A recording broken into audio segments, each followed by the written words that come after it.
¿qué tal? Hoy hablaremos sobre los sensores en los motores Cummins, pero este mismo funcionamiento también es aplicado para otros tipos de motores. Bueno, empecemos. ¿Qué es un sensor? Los sensores son componentes electrónicos que dan señales de entrada al ECM para medir presiones, temperaturas y otro tipo de parámetros del motor. Los sensores proveen de un voltaje o resistencia que es proporcional al parámetro que está midiendo el motor. Bueno, todas estas señales van directamente a la ECM. La ECM lo que va a hacer es aplicarlas y tomar decisiones para activar un actuador. Por ejemplo, tenemos el sensor de temperatura, a la cual va a mandar una señal de que el motor está caliente, y la ECM va a activar un actuador que sería en este caso el electroventilador para enfriar el motor. Bueno, sigamos. Tipos de sensores. Bueno, tenemos a los sensores pasivos, que son componentes que generan su propia señal sin necesidad de una alimentación. Por ejemplo, tenemos al sensor de temperatura de refrigerante. Este sensor podemos medir su funcionamiento con un multímetro. Desconectado del arnés podemos medir la resistencia, que en este caso va a variar con la temperatura. Generalmente tiene dos cables, uno de señal y uno de retorno. Bueno, tenemos también a los sensores activos. Estos componentes van a necesitar una alimentación para generar su propia señal. Por ejemplo, tenemos al sensor de presión de múltiple admisión.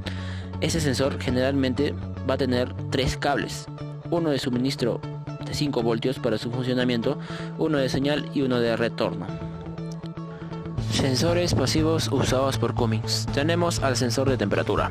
Los sensores de temperatura usados por Cummins son generalmente pasivos. Estos son sensores de resistencia variable que contienen un termistor en su interior. Su característica es disminuir su resistencia con un incremento de temperatura. Esta resistencia que tienen es de tipo NTC. ¿Qué significa esto? Que a mayor temperatura, menor va a ser su resistencia. Generalmente tienen dos cables, uno de señal y uno de retorno.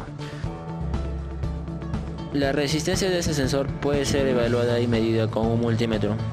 Desconectándolo de su ramal podremos verificar una resistencia de 32.000 kiloohmios en una temperatura ambiente normal, pero podemos guiarnos de una tabla de referencia. Como a continuación tenemos temperaturas en grados Celsius y en grados Fahrenheit. Podremos verificar que a mayor temperatura va a ser menor su resistencia, como vemos en la imagen. Bueno, veamos algunas pruebas. El ECM contiene un convertidor análogo a digital. Para cada una de las entradas de estos sensores, el convertidor toma la señal de los sensores análogos y las convierte en una señal digital, que el ECM puede usar para determinar qué decisiones tomar. Internamente, la ECM tiene una lógica de diagnóstico, que funciona así. Como vemos, tiene una resistencia o llamado resistor pull-up, que va a ser lo siguiente, que es controlar un voltaje de referencia de 5 voltios que va hacia los sensores, que va a determinar y generar códigos de falla, como por ejemplo tenemos a continuación. Bueno, tenemos este caso donde el termistor se encuentra roto, inservible. Lo que va a pasar es lo siguiente: al no cerrar el circuito, este voltaje de referencia de 5 voltios que les mencioné no va a descargar en la tierra, ya que el circuito se encuentra abierto. Lo que va a pasar es que la ECM va a detectar directamente esos 5 voltios de referencia, y a la cual va a generar un código de falla 144. Lo mismo pasaría si es que desconectamos el sensor o si es que el cable de señal se encuentra en mal estado. Bueno, al verificar que el sensor se encuentra dañado, podemos hacer la siguiente prueba. En el conector haremos un puente con un cable en la señal y el retorno. Lo que va a pasar es que el resistor que controla los 5 voltios de referencia se va a comportar como una carga. Entonces todo el voltaje de 0 voltios de tierra va a ser conducido por ese cable, como está directo, y lo que la ECM va a detectar va a ser 0 voltios. Entonces generaría un código de falla 145. Lo mismo pasaría si hubiera un cortocircuito en los cables de señal y de retorno. Bueno, aquí vemos cómo va a trabajar este sensor. En temperaturas normales, su resistencia va a ser alta. Y bueno, si es que medimos con un multímetro, el voltaje de señal vendría a ser de 4.5 voltios, que sería lo normal. Bueno, en temperaturas altas, con un aproximado de 90 grados, a una temperatura ya de trabajo normal, la resistencia bajaría. Y bueno, el voltaje en la señal sería de 0.5 voltios. Recordemos que un voltaje de 0 voltios generaría un código de falla. En este caso estaría normal. Bueno, este sensor está ubicado en la carcasa del termostato, al lado del escape del motor. La señal de este sensor se usa para controlar el electroventilador, ya que es un componente fundamental para el sistema de protección del motor. Bueno, hablemos ahora sobre el sensor WAVE. ¿Qué hace este sensor? Este sensor es el encargado de medir el agua que se acumula en el filtro de combustible. Actúa como un simple switch, dando una señal de on-off a la SM. Cuando el agua toca los contactos de este sensor, va a cerrar circuito. Lo que va a hacer es mandar una señal de alerta hacia la SM. Lo que va a hacer la SM es activar una luz de advertencia con una alarma que va a indicarle al conductor un exceso de agua en el filtro de combustible que debe drenarse rápidamente. Eliminando esta agua en el filtro, purgándola, debe eliminar la luz de advertencia y apagar la alarma. Recordemos también que el agua en el combustible es muy peligroso para este sistema. Bueno, aquí vemos algunas pruebas. Este sensor trabajaría como el anterior. Tiene dos cables, uno de señal, uno de retorno. Y bueno, también trabajaría con un voltaje de referencia. Lo único que cambiaría serían los códigos de falla.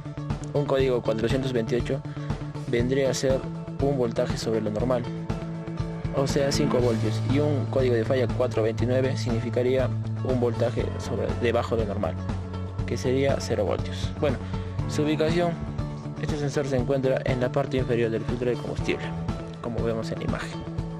Bueno, hablemos sobre el sensor de velocidad. Bueno, este sensor se usa para determinar las RPMs del motor y la posición actual, también conocidos como inductivos o de captación magnética. Contienen alambres finos, enrollados miles de veces alrededor de un imán. Bueno, este sensor no es otra cosa que un imán, el cual va a variar el campo magnético que produce a medida que los dientes del engrane del cigüeñal van a pasar muy cerca de él. Este sensor generalmente tiene dos cables y no necesita de una alimentación. Bueno, aquí me van a entender un poco mejor. Cuando las piezas del metal ferroso, o sea un diente de un engranaje, pasan cerca de este sensor, el campo magnético es interrumpido. Esto hace que un voltaje de corriente alterna sea generado por el sensor. El voltaje y la frecuencia del sensor van a variar con la velocidad del engranaje y de los dientes que pasan cerca de este sensor. Bueno, aquí vemos un circuito. Como les dije, llevan dos cables, pero en algunos motores ISB llevan un tercer alambre, que al parecer sería un sensor activo. El tercer alambre sería un blindaje para reducir interferencias o ruidos eléctricos que generalmente son descargados a tierra. Bueno, aquí tenemos algunas pruebas del sensor. Bueno, podemos hacer las siguientes pruebas muy importantes, como es la resistencia de la bobina, que estén en las especificaciones del sensor. También la proximidad del diente con el sensor, esto es muy importante, ya que si estaría muy cerca el sensor al diente, lo podría dañar. También podríamos verificar cómo son daños mecánicos, como podría ser un engranaje desgastado, un sensor ya inservible.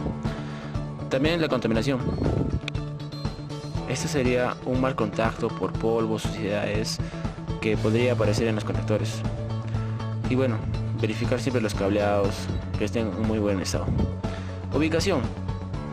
Bueno, este sensor de velocidad estaría en la carcasa del eje de salida de transmisión, en la parte trasera. Y bueno, el otro tipo de sensor, que sería el sensor de posición de cigüeñal, estaría al lado de la bomba de combustible en la carcasa de los engranajes. Bueno, esto sería todo. Esperen la segunda parte y hasta la próxima.